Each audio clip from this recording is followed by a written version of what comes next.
আস্তাকর উচ্ছেদের দাবিতে পথ অবরোধ রামচন্দ্রপুর এলাকাবাসীদের। দিনের পর দিন জনবহুল এলাকার মাঝে সৃষ্টি হয়েছে এই আস্তাকুর। অসুস্থ হয়ে পড়ছে এলাকাবাসীরা। আর সেই আস্তাকুর উচ্ছেদের প্রতিবাদে ক্ষোভ প্রকাশ জানাতেই রাস্তা অবরোধ রামচন্দ্রপুর এলাকাবাসীদের। সকাল থেকে রাস্তা আটকে পানিহাটি পৌরসভার 23 নম্বর ওয়ার্ড এলাকায় দীর্ঘক্ষণ ধরে এই আস্তাকুরকে উচ্ছেদের জন্য কিন্তু রীতিমতো বিক্ষোভ দেখাতে থাকে, যার থেকে এলাকা জুড়ে সৃষ্টি হচ্ছে একটা অস্বাস্থ্যকর পরিবেশ। অসুস্থ হয়ে পড়ছে এলাকার মানুষেরা। সেই নিয়ে ক্ষোভ প্রকাশ করতে এলাকাবাসীরা এদিন রীতিমতো রাস্তায় চেয়ার নিয়ে বসে পড়ে। এদিন এলাকার রামচন্দ্রপুর এলাকার মানুষেরা একজোট হয়ে এই প্রতিবাদে সামিল হয়। এই একদম জনবসতিপূর্ণ এলাকার মাঝে কোনো রকম আস্তাকুর বানানো যাবে না, এই নিয়ে রাজ্য সরকারের কাছেও আবেদন করা হয়েছিল, কিন্তু কোনো রকম ভাবেই কর্ণপাত করেনি কেউ। আর এমতো অবস্থায় দুর্গন্ধ ছড়ানোর জেরে এলাকায় বাস করা দায় হয়ে দাঁড়াচ্ছে দিনে দিনে। আজ থেকে কয়েক বছর আগে কল্যাণী হাইওয়ের ধারে একটি এলাকা নির্ধারণ করা হয়। এই আস্তাকুরটি সেই রামচন্দ্রপুর এলাকা থেকে সেই এলাকাতেই স্থানান্তরিত করা হবে, এমনটাও কিন্তু সিদ্ধান্ত নেওয়া হয়। সেই জায়গাটির উদ্বোধন করেন রাজ্যের মুখ্যমন্ত্রী মমতা বন্দ্যোপাধ্যায়, কিন্তু আজও সেই মতো কোনো রকম কাজ শুরু হয়নি। আর এর আগে 500 দিন ধরে একইভাবে প্রতিবাদ করে চলেছিল রামচন্দ্রপুর এলাকা থেকে শুরু করে এই আস্তাকুর উচ্ছেদের ক্ষেত্র নিয়ে সমস্ত পানিহাটি বহু মানুষেরাই, কিন্তু তবুও কোনো রকম হয়নি সুরাহা। এখন এটাই দেখবার বিষয় যে এই দীর্ঘদিনে যে আস্তাকুর উচ্ছেদের জন্য যে প্রতিবাদ এলাকার মানুষদের, সেই প্রতিবাদে কতটা কর্ণপাত করে এবং প্রশাসনের পক্ষ থেকে এ বিষয়ে কি পদক্ষেপ নেওয়া হয় এখন উঠছে, এইটাই প্রশ্ন।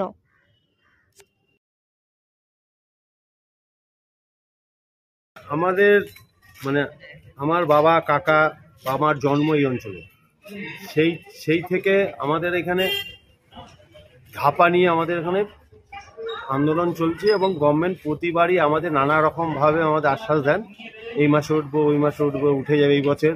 লাস্ট আমরা আমাদের বছর কয়েকদিন কিছু বছর আগে আমাদের এখানে কেস হয় গভর্নমেন্টের এগেন্সটে, সেইখানে আমাদের হাইকোর্টের রায় হয় এটাকে এখান থেকে শিফটিং করা। তাও প্রায় 8-10 বছর হতে চলল, তাই তো। তারপরেও গভর্নমেন্টের টালবাহানা এবং আমাদের এখানে বহু মানুষ পলিউশনে মৃত্যু হয়েছে এমন পর্যন্ত ঘটনা ঘটে, তারপরেও গভর্নমেন্টের কোনো কর্ণপাত হয়নি।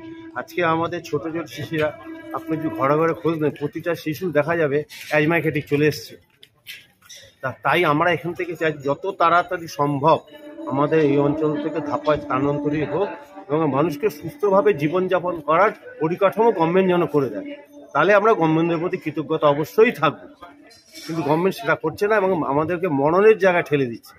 তাদেরকে যখনই বলা হচ্ছে আজ করবো, কাল করবো, পরশু করবো, এভাবেই চলছে। এবং গভর্নমেন্টের আমাদের মাননীয় চিফ মিনিস্টার মুখ্যমন্ত্রী, তিনি একদা বছর 3 আগে দেগঙ্গা থেকে উনি রিমোটে এই ধাপার জন্য কল্যাণী হাইওয়ের উপর জায়গা চিহ্নিত হয় এবং তিনি উদ্বোধন করেন। তারপরেও আজকে 3-4 বছর হয়ে গেল, তার কোনো প্রোগ্রেস পৌরসভা দেখাচ্ছে।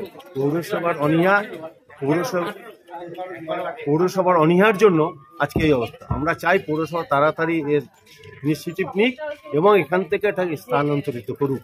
তো সিএম অবধি, সচিব অবধি তার জানানোর পরেই তো হাইকোর্ট আমাদের একটা ডিগ্রি দেয় যেখানে থাকা যাবে না। সব দিয়েছে, green belt, pollution control board, মিন দপ্তর সবাই দিয়েছে, তারপরেও কোনো এদের হেলদোল নেই। পক্ষান্তরে আমরা যাতে মরি সেই অবস্থাটাই তারা করছেন। এই অবস্থা আজকে আপনারা যে বিক্ষোভ দেখাচ্ছেন, এই বিক্ষোভ কতক্ষণ চলবে? আমরা এর আগে বিক্ষোভ আমরা প্রায় 500 দিন করেছি, 465 দিন। আমাদের বিক্ষোভ এখন যতক্ষণ স্থানান্তরিত না ততদিন বিক্ষোভ চলবে। পানিহাটি থেকে ক্যামেরায় পার্থপ্রতিম হালদারের সাথে সেঞ্চুরি পোদ্দারের রিপোর্ট, সঠিক বার্তা।